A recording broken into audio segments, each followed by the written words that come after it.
working with your family, the more money you have. And I don't necessarily think that it's the more money you have. I think it's about what they get from who, when, how, and why. And I think it starts with Cornelius Vanderbilt way back 200 years ago in 1805. In 1805, Cornelius Vanderbilt is 11 years old, quits school.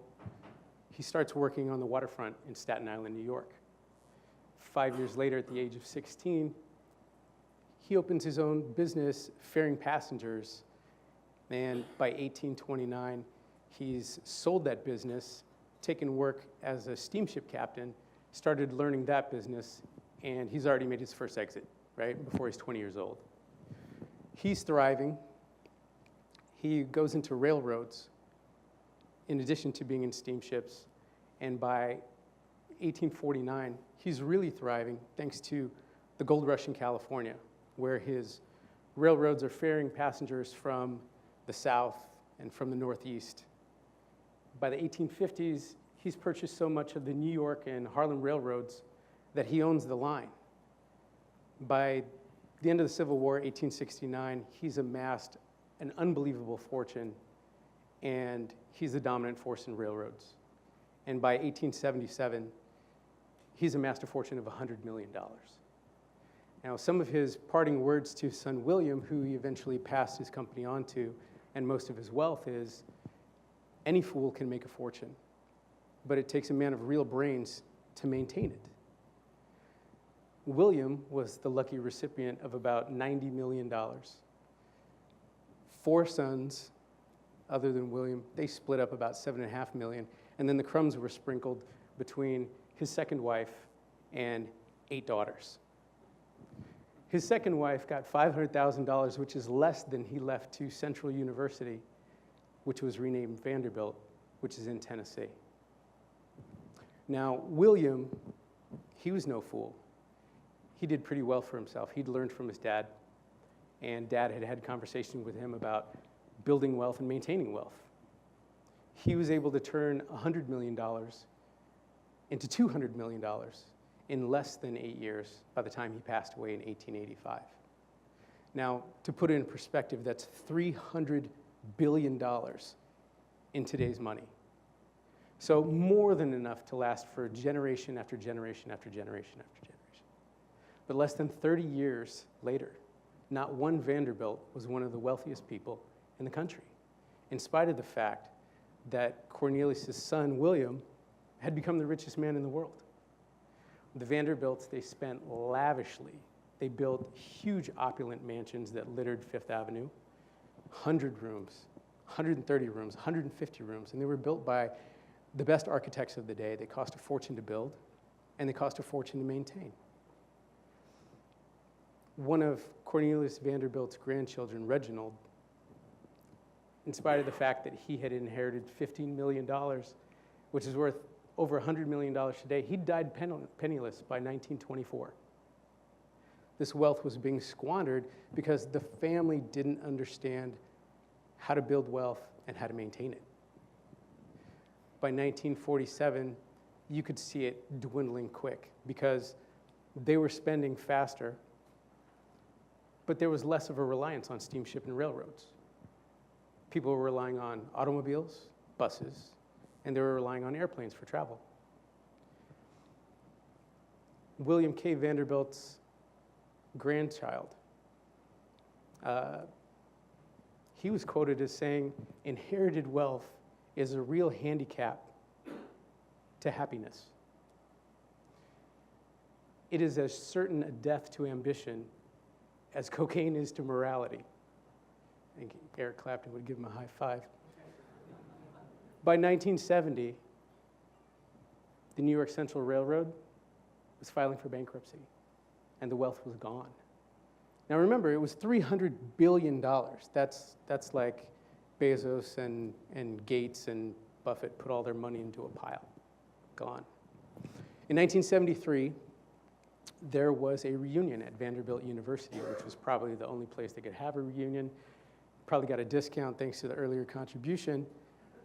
120 people attended, not one millionaire. Now, why is that relevant today? Well, it's relevant today because within the last 40 years, you've had a huge concentration of wealth, and you've had a lot of really strong, independent, gritty people build a business from nothing and create a billion-dollar corporation, especially in tech. You have names like Musk and Zuckerberg and Bezos and Ballmer and Allen. These guys didn't come from, they're not trust fund babies. They're small, gritty entrepreneurs, bootstrapping businesses, working as much as they need to in order to build something, kind of like the people in this room. It's super important to understand that building wealth, maintaining wealth, and transferring wealth are totally different activities. And some of the characteristics that make Cornelius Vanderbilt super successful, as well as the names I just mentioned, as well as some of the people in this room, that's not the skill set that you need in order to transfer wealth, right? A lot of those people, like I said, no experience. So they've never received wealth, they've never transferred wealth. And anything you do more and more, you're going to do better. They also don't understand human and intellectual capital, what the financial capital is for. It is for building personal development. It is for creating better people and their knowledge and their experiences. And when people would understand human and intellectual capital, I would introduce you to what Apple lost when Steve Jobs passed away. What could Steve have taught people? That's the human and intellectual capital. Moreover, these are fiercely independent people. They're not the kind of people who put a team together and create a plan. They're hyper-focused, doing whatever's in front of them at the moment. But your heirs, beneficiaries, they're probably not going to buy into a plan that they had no say in. Or even worse, one that they were openly opposed to, right? Who loves it when their spouse makes big unilateral financial commitments without consulting you first? My wife put down a deposit on a timeshare. I was livid. I'm probably going to win that argument. Maybe not. The other thing is time. It takes a long time to teach people. At least when you involve them, you have the opportunity to control some of that. When I was a kid, I remember Dad giving me $1, telling me to go to the cashier, pay for something, make change, maybe give me some of the change, collect a receipt, or go to the bank teller and deposit a check. I know I'm dating myself. People don't actually go to the bank and deposit checks anymore. But the point was, these don't have to be big, opulent lessons. Just as important as the actual lesson is the involvement and the trust.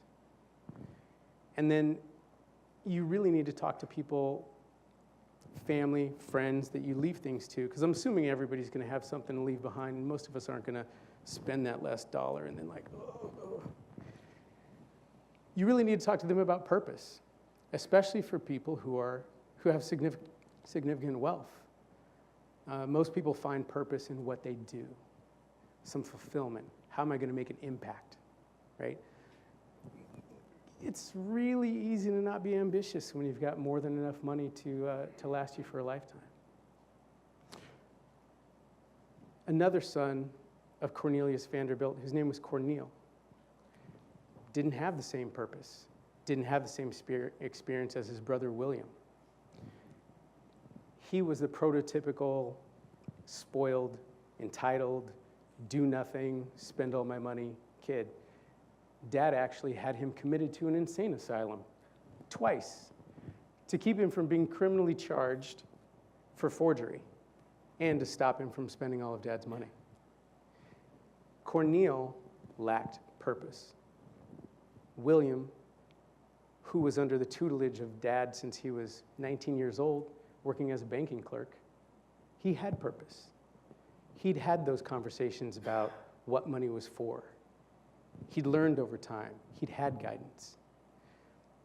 Why is this important? Because in the next 30 years, these uber wealthy, as well as the baby boomers, are going to transfer huge sums of money.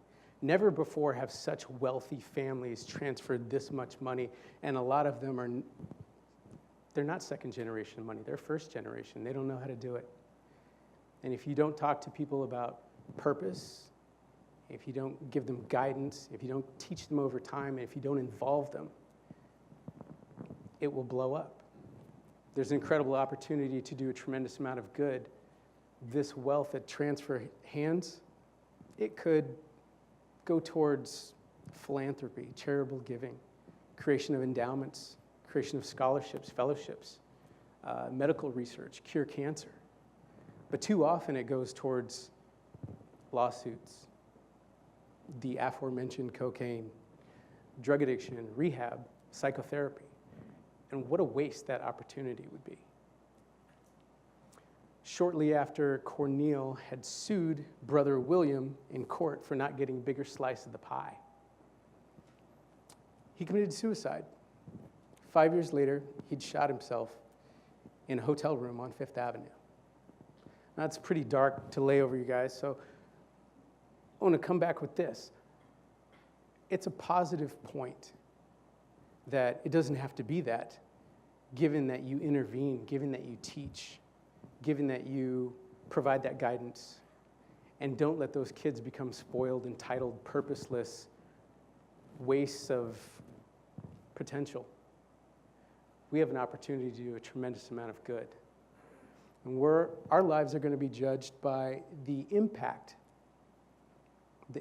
the lives that we touch, and the quality of the touch on those lives.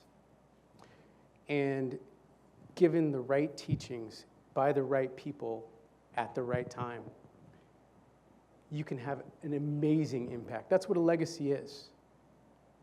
And if you just focus on a couple of those things, if you take anything away, it's this. You have control over what your legacy is going to be. And if you understand more about how that happens, then you and your family and your resources are going to have an incredible impact for generations to come. That's all I have. Thank you for listening.